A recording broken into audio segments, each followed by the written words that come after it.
Someone wise once said, what the body can't do, the spirit makes up for. Today on Bophelong, we have a young lady with a spirit way bigger than her body. She's funny, she's sporty, she runs a business and believes her best is yet to come. Welcome to the show. My name is Rafiel Wemwindlo. Kaylee Bushney did not by any means have an easy childhood, and it's plain to see why once you see her. She was born with a rare congenital defect whose diagnosis still eludes doctors to this day. As a school kid with relentless teasing from other children, and we do know how kids can be, and constant stares that till today she has to deal with, she has grown a thick, resilient skin and learned to appreciate the woman she has grown up to be, differently able, but pushing herself to reach beyond what some think should be her limits. Producer Snenhlanhla Mthembu spent the day with Kaylee and got to appreciate her own life's challenges through a different lens after the experience. 26-year-old Kaylee Bushney runs a big and very popular nail studio in the south of Johannesburg. Because the counter is so high, you're really not aware of how little she is until she energetically jumps off her chair and ushers you to a treatment room.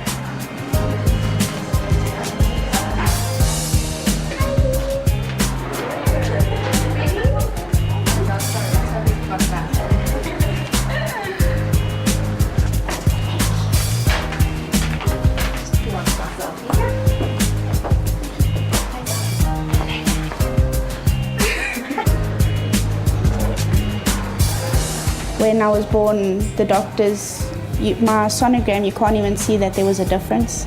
They thought I was normal. Only when I came out did they see. And I did genetic testing. It's not in my family, it's just me. So it's just how I was born. Kaylee is different in her own kind of way, but her positive energies don't allow her to regard herself as disabled. She has lived like this and continues living like this happily. I can't see myself as different. I couldn't imagine myself as having legs, as weird as it sounds. I'm just me, who I am. I can't picture myself walking around and, kneeling down and just reaching high shelves. To me, it's just not what I should be doing. Doctors did introduce her to equipment that they thought would make her life better. I had prosthetic legs when I was about 8, but they were still in early stages. They didn't really have the technology to do them properly.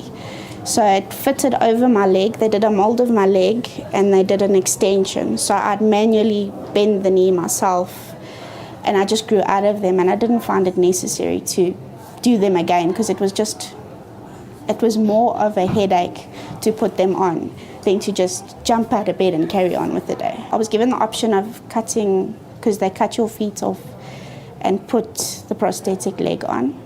And my mom said when I was younger, she said she'd rather give me the option when I'm older. And when I was about 16, I was asked if I wanted to do it. And to me, it just wasn't necessary. I lived my whole life being so independent and not having to worry about getting up and putting the prosthetic leg on or worrying about, falling. She explains why she is not a dwarf. Because I just don't have a limb. People mistake me for being a dwarf. I'm not a dwarf. Dwarfs, their arms and their legs are short and their bodies are also shorter. I'm not a dwarf. I'm not a little person. I just don't have legs. So there's not really anybody that has a similar, condition as me. It's just basically up to your knee. Just before your knee starts, I've got a foot. So I think it's a femur if I'm not mistaken. There's no medical condition for it or anything. It's just I was born with it at a certain limb, part of my limb. But I have feet, legs, everything else functions normally, my internal organs. It's just my legs. Unfortunately, she doesn't have much of a choice when it comes to shoes. Converse are the most comfortable. I can't wear high heels or pumps hurt me, so tackies are the best thing for me. Just for the comfort, and also my left foot's a little different. It's the comfort for me, so it doesn't hurt my back. So tackies work for me. Even though she always tried to stay positive, some moments weren't as easy as a child. Primary school was particularly bad for me. Kids are nasty. So when it got to new grades coming in, they always used to tease me quite a bit and laugh. It was an adjustment. I never liked the first couple of days of school because of that. But once I got to high school, people were a lot more accepting of me and wanted to help me more. They were more, okay, she's different, let's just help her. And everybody wanted to carry my bag for me. The school wanted to change stuff. I didn't want them to because I could still get up and down the stairs. It wasn't a problem. So high school was a lot better for me in terms of people accepting me. Since Kaylee is structured and built differently, she usually gets people feeling sorry for her. You have your days. So certain adults are like staring and pointing and some laugh. Certain days it doesn't bug me, but some days it does. And for an adult to do that, it bugs me because you should know better as an adult. You should be more aware that everybody's different. When a kid does it, it's not so bad because, they're still learning. But when an adult does it, it gets to me. But other than that, people feeling sorry for me, it's not God's fault. He has a plan for me. And I just think it's just something that I have to run with and do something with. That's why I want to help people and inspire people with what I can do. Brilliant attitude, Kaylee. Email us on bophelong@sabc.co.za to share your comments on this and other stories we have weekly on the show. We'd love to hear from you. And of course, if you think you know of someone who makes the conscious decision every day to rise above their daily challenges, then we definitely want to know them. Stay tuned. After the break, we get to see Kaylee at work, handling business, and also hear from her mom, Yvonne.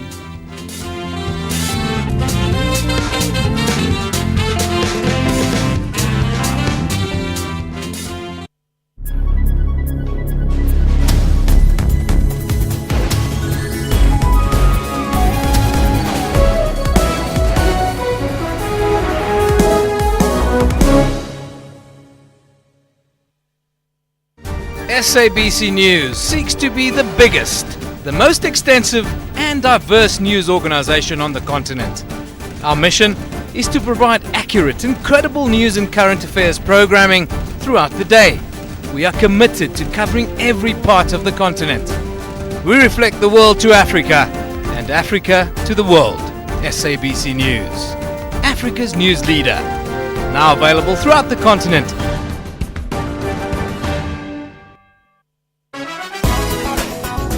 One of the things that I want people to do when they come to the exhibit is to see what an incredible work the Migration Series is. Fami's work has also been featured at London and New York Fashion Week and in collaborations with leading international designers. Tunisia is listed as one of the top 20 destinations for 2015 by the National Geographic Traveller. There are lots and lots of children who are going to be learning Xhosa as a second language, and Oxford University Press is about supporting language. Join Musam Khalipi on Afro Showbiz every Saturday at 19:30 CAT.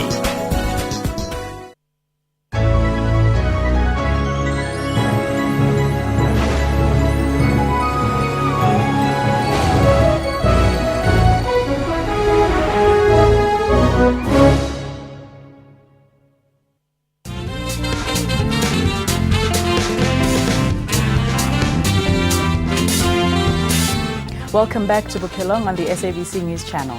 For someone who swam the Midmar Mile swimming race before the age of 21 and was awarded for being the Courageous Swimmer of the Year, I did tell you that this is a young lady who lets nothing, and especially not her size, stop her. You'll hear that story shortly, but first let's get to see what Kaylee's day-to-day life is like. Despite Kaylee being structured this way, she manages to run a very successful nail studio which she co-owns with her mother. My mom's owned it for about 22 years and I'm a partner. We strive for excellence. We have to be on top of the staff all the time. It's a difficult business to be in because of high staff turnover and you're dealing with the public. The public tends to be a little bit difficult. We do strive for excellent nails. My mom trains as well, so she she makes sure that the nails are on top form, and I help with admin. I do payments, I answer queries, stock take, ordering, everything. Kaylee's positive spirits have pushed her to pursue even bigger things because she wants to grow the business. I've been working here since I left school, since matric, so it's about 9 years. And I study part-time. I'm studying BCom through a online business school because I found it difficult to go to WITS because the campus was so big and some places aren't as accommodating as others. So it was a little bit difficult for me, and it was too much for me to get from one campus to the other. So I do it correspondence, and it's working out perfectly for me. She is not just bound to a chair, but she moves around the salon freely. I get up early in the morning, I come and open the shop at 8 o'clock. It's seeing to clients, answering phone calls, marketing, paying accounts, running around, fetching stock. By the time I get home at 8 o'clock at night, I'm exhausted, so I just go straight to bed sometimes. All of this has its downfall, but Kaylee pushes herself and does not let anything stand in her way. Sometimes I'm really sensitive and I just want to go home and cry and not go out for like a couple of days. But I just have to go get up in the morning and come to work because it's just not how it works. Regular clients have gotten used to Kaylee's shortness, but new ones still find it hard to believe. They get a bit of a shock because you don't expect it because the count is so high. But I mean, like your first time, you don't really know how to approach it. But after a while, everybody gets used to me, so it's okay. It's not a big issue and people aren't like, no, I never want to go back there again, or it's not, it's just something new they can see. Her mother describes how Kaylee was as a child. She would play normally. She started walking at 13 months. They told me she wouldn't walk, she wouldn't sit. They wanted to amputate her feet at one stage to fit the prosthesis because she has little stump feet that stick out of the limbs. They wanted to amputate the feet to stick the prosthesis in. And I just thought, no, I didn't want to make that kind of decision. So we left the amputation of the feet, and we got prosthesis made when she was about 6 or 7. But they're cumbersome. They were very cumbersome. Kaylee gained all this independence because of her mother. She went to mainstream school, coped with the kids. Look, obviously the kids were cool, but she had to learn to deal with it. I never overprotected her because I knew there was a big wide world out there. She needed to cope with it on her own. A lot of it was my mom because she didn't make a big deal of it. Like not fussing over me, I will do it, and not put me in a trolley like when I was younger. Most people put their kids in a trolley so they walk faster. My mother would make me walk, and if people stared while they stared, I needed to just get on with life and carry on. That's how I just dealt with it, because I just had to carry on. It's the way my mother brought me up. She also explains that Kaylee's colleagues don't look at her differently. No, they're normal. They don't. I think they don't see that disability anymore. You know, because she's got an assertive and quite a strong personality, and she jokes with them, and I don't think they see that anymore. You know. Kaylee is famous for a sense of humor. I am a bit of a clown. I make a lot of short jokes, as weird as it may sound. It's just, I think it's a way of coping as well, and also getting out of sticky situations.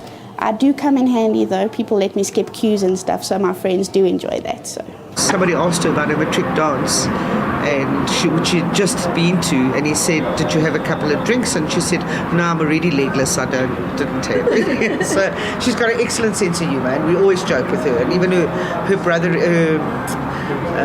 brother-in-laws, my other daughter's husbands, they all joke with her all the time. Like they'll walk ahead in the shopping centre and they'll tell the security guards that she's following them, and you know. So that she's got an excellent sense of humour. She's not She's not shy about that. She can handle all the staring and finger pointing, but believes people should be more informed. Kids I can live with. Kids, I understand. Kids are kids. But one thing I'd like to say to parents is please teach your kids that if they do see somebody that is different, please just tell them that it's somebody different, not to carry on. I understand when they're smaller, it's very difficult to control the child. And I do understand that, but I have a big problem when it's adults. Then I have a big problem. And when I say adults, I say adult teenagers, like 16-year-olds, 17-year-olds. They should have more brains by now, by that time. A wise message there from Mom Yvonne. Don't go anywhere. We're back after this break.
Catch all these and more every day on Sports Live at 8:30 p.m. on the SABC News Channel.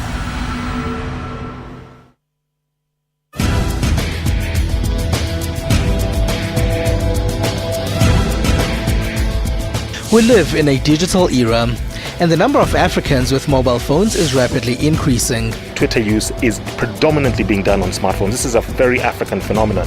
Here, there are constantly new innovative ways to make the internet more affordable. With that, we're seeing protests against governments proposing methods to limit access. On Network, we give you information about all of this. We also have new computers, games, and robots. Join Siphumelele Zondi on Network every Sunday at 19:30 CAT.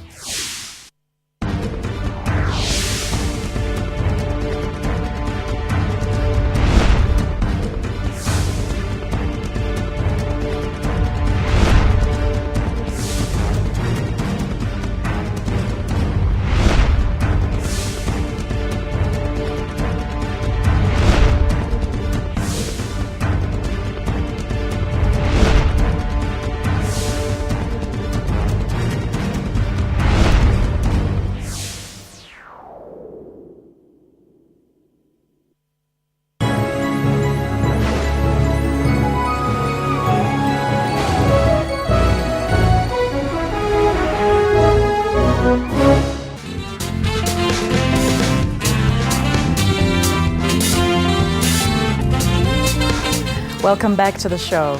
We're all born with special talents and abilities. The problem nowadays is that so many of us want to be like everyone else from fear of standing out, so much so that we inhibit ourselves from shining.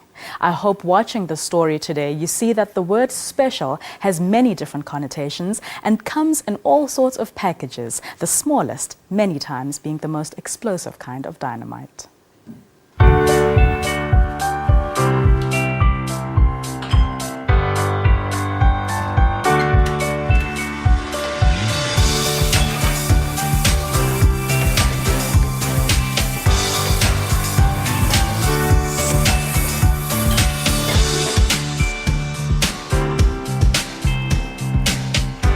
If she's not at the nail studio, she's usually at home relaxing. Reading, watching TV, swimming. I did swim the mid-mile once. How did that go? It was really fun. I got out and I wanted to do it again. I did it in under an hour and I got the trophy for the most courageous swimmer that year. It was in 2000. Her house looks like any other house. No rails for her to hold on, and door handles are at a normal height. Everything's normal. Counters in the kitchen are high, bath is normal, toilet's normal. I've got no railings. I've just got a step ladder to get around the bathroom, my room as well. The only thing that is changed in my cupboard is my clothes rail, but that's just so I can reach my clothes. Everything else is normal cupboards. I don't have anything adjusted. I can cook, I clean, everything. Kaylee is adventurous too. So I can jump, I can climb, I can do anything, but swimming is what I do. Because I've got such strong upper body strength from lifting myself on and off chairs, and I have to lift myself up everywhere. So swimming for me is a great sport. The sisters and the husbands have decided they were going to go skydiving, and they were going to. She also wanted to go skydiving, but they all told. Everybody said, "Don't tell mommy because mommy's going to have a bit of a heart attack," which they didn't. But they couldn't resist telling me just before she got on the plane. She thought, "No, I have to tell her before I get onto the plane." So she had it all kitted out. Decided to let me know. Well, every ounce of blood just drained from my system. I couldn't believe it. And I thought, okay, can this just get over and done with? And when she landed and they phoned me, she said, no, she's fine. I was relieved. But I was glad she did it. If she has taken a little break from the studio during the day, she still has to go back to check on the staff and close up. I've known Kaylee about 12 years now, going on to about 13. She was still in high school, doing her thing, being very popular. She had a lot of friends at school. She's very efficient. She doesn't like to make mistakes. Can't get it wrong. She's very headstrong. But she's awesome. Brilliant sense of humor, very helpful, very accommodating. Always makes a plan. It's evident that Kaylee's courageous soul inspires many people out there. And then you meet people like Kaylee that just get on with it. And to them, they don't even see it like that. You know what I mean? So for those people that are lazy and don't want to work, they need to grow up and get on with it. No one's going to do it for you. You have to do it for yourself. There's no reason. This country gives you so many opportunities. Go out there and find it. It doesn't matter what disability you have, or on top of it, if you're normal, there's no reason for you to sit at home and do nothing. You can go and buy a packet of sweets and sell those sweets to make some food to put on the table. So there's no reason. There's too many opportunities. She's short and structured differently, but she does almost everything a taller person can do. And she has even done things that taller people have not done. Her ambition and strong character is what keeps her going, and there's definitely nothing stopping her. Just pick yourself up. No one's gonna pick you up. It's up to you. It's not God's fault. It's not your cousins, aunties, uncles' fault. Only you can have the power to push yourself to do it. You have to get up in the morning. You need something done, you do it. You need to make money, you get up and you find a way to make money. There's no excuses at all.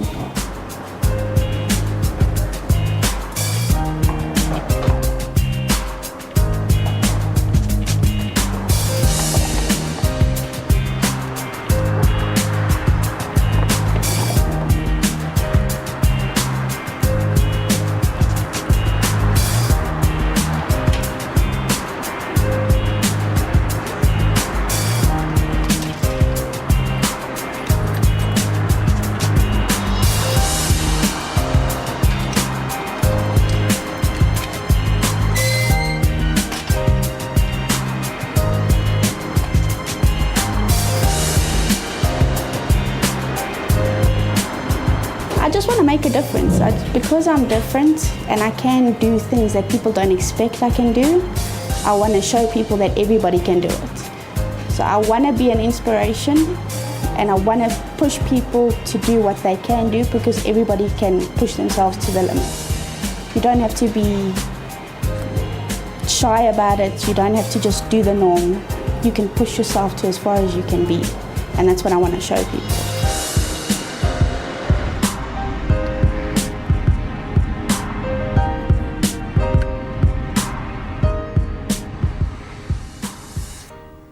And that was the brilliant story of Kaylee Bushney, such a courageous and independent woman. We wish you the very best in your studies, and without a doubt, you are a stellar beacon of hope and strength for your family, community, and all those who know you. Until the next time, go out there and stand out, Mzansi, especially to the youth. This is our month, but more than that, it's our time to be the kind of examples future generations will be proud to learn about. Goodbye.